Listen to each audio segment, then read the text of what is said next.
السلام علیکم ورحمۃ اللہ وبرکاتہ۔ الحمدللہ والصلاۃ والسلام علی رسول اللہ۔ پیوریفیکیشن کا چیپٹر ہمارا چل رہا ہے کتاب الطہارہ، اور آج کا ہمارا ٹاپک جو ہے وہ ہے باب الاستطابہ، استنجا اور قضاء حاجت، واش رومز کے حوالے سے کچھ اہم احکامات جو نبی صلی اللہ علیہ وسلم نے ہمیں سکھائے ہیں، جن کی تعلیم دی ہے، اور ان احکامات کے بڑی حکمتیں ہیں اور بڑے فائدے ہیں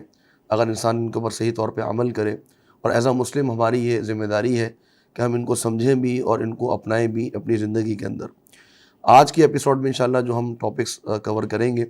اس میں یہ کہ جب ہم واش روم جاتے ہیں تو اس میں ہمارا واش روم کے اندر رخ کس طرف ہونا چاہیے، یہ بھی ایک بڑا اہم معاملہ ہے۔ شریعت میں اس کی بڑی جو ہے وہ تاکید کی گئی ہے کہ ہمارا رخ جو ہے وہ قبلے کی طرف نہیں ہونا چاہیے، جیسا کہ انشاءاللہ ہم حدیث کے اندر پڑھیں گے۔ اور اسی طرح جو ہے وہ اگر کہیں ہم کسی واش روم میں جاتے ہیں یا ہم آؤٹ آف سٹی ہیں، آؤٹ آف کنٹری ہیں، اور وہاں پر جو وہ ظاہری بات ہے کہ وہ نان مسلم اس چیز کا خیال نہیں کرتے، تو وہاں اگر ایسے واش رومز بنے ہوئے ہوں تو کیا ہم ان کو یوز کر سکتے ہیں یا نہیں کر سکتے، یا ہمیں کیا کرنا چاہیے، اور جب کنسٹرکشن ہو رہی ہو تو اس وقت ہمیں کن کن چیزوں کا واش روم سے تعلق سے خیال کرنا چاہیے۔ تو یہ انشاءاللہ ٹاپکس ہم اس جو آج کی ہماری ایپیسوڈ ہے اس میں کور کریں گے۔ تو پہلی جو حدیث ہماری ہے وہ جناب ابو ایوب انصاری رضی اللہ عنہ سے ہے، اور یہ نبی صلی اللہ علیہ وسلم کے میزبان تھے مدینہ میں۔ آپ صلی اللہ علیہ وسلم جب مدینہ تشریف لائے تو اللہ کے حکم سے آپ صلی اللہ علیہ وسلم کی جو اونٹنی تھی وہ ان کے گھر کے سامنے آ کے رکی، اور نبی صلی اللہ علیہ وسلم نے صحابہ کو بتایا ہوا تھا کہ جہاں اللہ نے انتخاب کیا ہوگا جس صحابی کا کہ میں نے وہاں ٹھہرنا ہے تو میری اونٹنی وہیں رکے گی، اور وہاں پر یہ ان کی نبی صلی اللہ علیہ وسلم کی اونٹنی رکی، اور یہ بڑا ان کے لیے شرف تھا، بڑی ان کے لیے فضیلت تھی کہ آپ صلی اللہ علیہ وسلم نے ان کے گھر میں مدینہ کے اندر قیام فرمایا۔ اور انہوں نے ساری زندگی نبی صلی اللہ علیہ وسلم کی صحبت میں گزاری، اور پھر اسی طرح ان کی جو وفات تھی وہ بھی جہاد پہ ہی ہوئی۔ جو پہلا غزوہ تھا قسطنطنیہ کا، اور اس میں جو مسلمانوں نے حملہ کیا اور مارکہ ہوا، تو اس مارکے سے پہلے بیمار پڑ گئے تھے، اور وہیں اسی مارکے کے دوران کا انتقال ہوا، اور انہوں نے یہ نصیحت کی تھی کہ مجھے قسطنطنیہ کے قریب ہی تدفین کی جائے تاکہ میں شہید ہی کہلاؤں، اور دوران جہادی میری جو ہے وہ شہادت لکھی جائے۔ تو بہرحال ان کا بہت سے فضائل ہیں احادیث کے اندر۔ تو یہ ایک حدیث ذکر کرتے ہیں کہ ان النبی صلی اللہ علیہ وسلم قال اذا اتیتم الغائط فلا تستقبلوا القبلۃ ولا تستدبروها۔ آپ صلی اللہ علیہ وسلم نے مجھے اور آپ کو اس کی تعلیم دی، اپنی امت کو، فرمایا کہ جب تم واش روم جاؤ اس وقت تم نے جا کر نہ تو قبلے کی طرف رخ کرنا ہے، نہ قبلے کی طرف پیٹ کرنی ہے۔ اور مزید یہ تعلیم دی کہ فرمایا کہ ولاکن شرقوا او غربوا، کہ اپنا رخ جو ہے یا مشرق کی طرف کر لو یا مغرب کی طرف کر لو۔ یہ جو حکم ہے مشرق کی طرف کرنا یا مغرب کی طرف، یہ اہل مدینہ کے لیے تھا، کیونکہ ان کا جو قبلہ تھا وہ شمال کی جانب تھا، تو انہیں شمالاً جنوباً سے منع کر دیا گیا اور کہا گیا کہ مشرق اور مغرب کی طرف اپنا رخ کر لو۔ ہم ایز اے پاکستانی، ہمارا چونکہ قبلہ مغرب کی طرف ہے، تو لہٰذا ہمارے لیے اس کے اپوزٹ ہے کہ ہم نے مشرق یا مغرب کی طرف اپنا رخ نہیں کرنا، کیونکہ اگر مشرق کی طرف رخ کریں گے تو پیٹھ مغرب کی طرف یعنی قبلے کی طرف ہو جائے گی، مغرب کی طرف اگر رخ کریں گے تو ہمارا رخ جو ہے وہ قبلے کی طرف ہو جائے گا۔ تو اس سے ہمارے لیے یہ حکم نہیں ہے۔ ہمارے لیے اصل اصول کیا ہے؟ اصول یہ ہے کہ ہم نے قبلے کی طرف اپنا رخ نہیں کرنا ہے، نہ ہی پیٹھ کرنی ہے۔ اب مزید جناب ابو ایوب انصاری رضی اللہ عنہ فرماتے ہیں کہ فقدمنا الشام، ہم جب شام گئے، یعنی دوران جہاد مسلمانوں نے جب شام کا علاقہ فتح کیا، اور شام کے اندر فلسطین شامل ہے، یعنی بیت المقدس جب فتح کیا، تو فرماتے ہیں کہ فوجدنا مراحیض، تو ہم نے دیکھا کہ وہاں پر جو واش رومز تھے وہ بنے ہوئے تھے بنیت قبل القبلہ، ان کا رخ جو تھا وہ قبلے کی طرف تھا۔ تو فرماتے ہیں کہ فننحرف، اس کے ننحرف کے دو معنی کیے گئے ہیں کہ ہم اپنا رخ پھیر کر بیٹھتے تھے، یا ہم واش روم جاتے اور واش روم سے واپس آتے، دونوں معنی ہیں۔ یعنی ہم واش روم کی رخ کی طرف نہیں بیٹھتے تھے بلکہ ہم اپنا رخ پھیر لیتے تھے، حالانکہ وہ واش روم قبلے کی طرف بنے ہوئے تھے، لیکن ہم پھر بھی جاتے اور ہم اپنا رخ پھیر کر بیٹھتے اگر پاسبل ہوتا۔ یا دوسرا معنی اس کا یہ ہے کہ ہم جس طرح رخ بنا ہوا تھا اسی طرح بیٹھتے،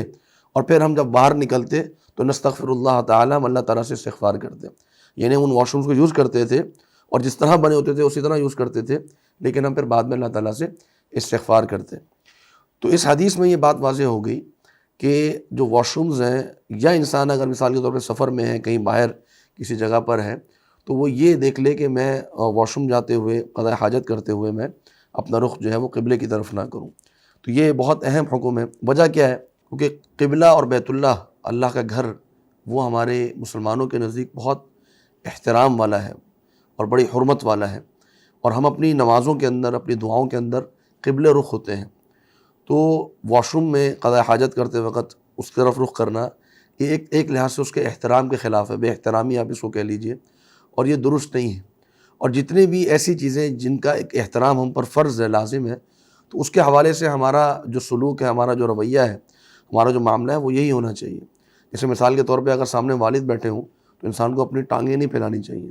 اگر سامنے قرآن رکھا ہوا ہے تو وہ قرآن کی طرف اپنی ٹانگیں نہیں پھیلائے گا، قبلے کی طرف اپنی ٹانگیں نہیں پھیلائے گا، تو اس کی طرف اس کو ایک رسپیکٹ فل جو ہے اس کا ایک رویہ ہونا چاہیے، احترام والا ایک رویہ ہونا چاہیے۔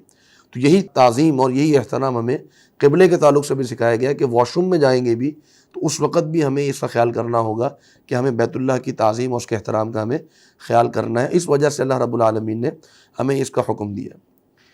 اب ایک ٹاپک ہمارا یہ رہ گیا کہ اگر کوئی واش رومز ایسے بنے ہوئے ہوں یا کبھی اگر ضرورت پڑ جائے اور اس طرح واش روم بنے ہوئے ہوں یا ضرورت پڑ جائے انسان کو اس طرف رخ کرنے کی، تو کیا کیا جا سکتا ہے یا نہیں کیا جا سکتا۔ اس کے تعلق سے اگلی حدیث ہے جو کہ جناب عبداللہ بن عمر سے ہے، عن عبداللہ بن عمر رضی اللہ عنہما قال ارتقیت فوق بیت حفصہ، فرماتے ہیں کہ میں اپنی بہن حفصہ رضی اللہ عنہا جو کہ نبی صلی اللہ علیہ وسلم کی زوجہ بھی تھی، ام المؤمنین تھی، ان کے گھر کی چھت پہ چڑھا کسی کام سے، فرأیت النبی صلی اللہ علیہ وسلم، تو میری نظر نبی صلی اللہ علیہ وسلم پر پڑی، یقضی حاجتہ مستدبر القبلۃ مستقبل الشام، آپ صلی اللہ علیہ وسلم جو ہے وہ قضاء حاجت فرما رہے تھے اور آپ کا رخ جو تھا وہ شام کی طرف تھا اور آپ کی پیٹھ جو ہے وہ قبلے کی طرف تھی۔ اب یہاں سے ایک یعنی رخصت، ایک اجازت ملتی ہے کہ انسان اگر کبھی ضرورت پڑ جائے تو اس طرح وہ اپنا رخ کر سکتا ہے۔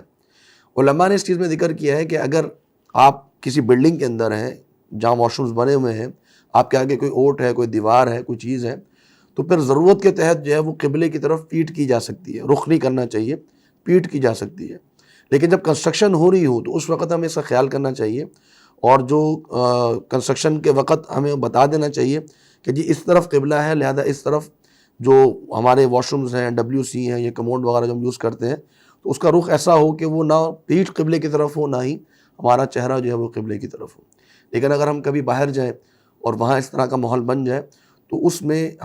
ہمیں یہ رخصت ہے، اجازت ہے کہ ہم اس کو استعمال کر سکتے ہیں، لیکن ایز اے مسلم ہم پر یہ لازم ہے کہ ہم ان معاملات کے اندر ان مینرز کا خیال کریں، ان چیزوں کا خیال کریں، تاکہ جو اللہ رب العالمین کی طرف سے ہم پر احترام لازم ہے بیت اللہ کا، مسجد کا اور قبلے کا، تو اس کو ہم صحیح طور پہ ادا کریں۔ اللہ رب العالمین مجھے اور آپ کو اس کی توفیق عطا فرمائے۔ السلام علیکم ورحمۃ اللہ وبرکاتہ۔